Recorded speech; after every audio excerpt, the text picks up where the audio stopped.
ውድ ተከታታዮቻችን ዛሬ የደረሰን ሰበር ዜና አለ። ከሰበር ዜናው ከህንድ እና ፓኪስታን መጣላትን ተከትሎ ኢንዲያኖች በፓኪስታን ላይ ከፍተኛ ድብደባ ሲፈጽሙ በካሽሚር ግዛት የህዝብ መናወጥ መከሰቱን ዘገባዎች ያመለክታሉ። በዚህም የተነሳ ዓለም እየተናወጠች ትገኛለች።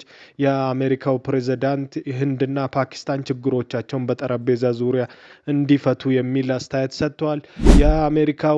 የአሜሪካው ማርኮ ሩቢዮ ይህንን ሀሳብም ደግሞ እንደሚደግፉ ነገሮች በህጋዊ ወይም ደግሞ ነገሮች በቴብል እንዲፈቱ ሲሉ የቻይና አቻቸውም ደግሞ ይህንኑ ሀሳብ አንጸባርቋል። ስለዚህ በህንድና በፓኪስታን ሚሊተሪ መካከል በተከሰተው ከፍተኛ ውጥረት መሰረት ይህንን ችግሮቻቸውን በጠረጴዛ ዙሪያ እንዲፈቱ ዓለም ከፍተኛ ተጽዕኖ ለማድረግ እየሞከሩ ይገኛል።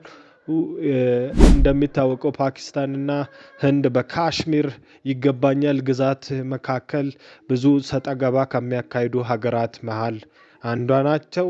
ስለዚህ ውድ ተመልካቾቻችን ከፓኪስታንና ህንድ አዳዲስ ዜናዎች ሲኖሩ የምንዘግብላችሁ ይሆናል።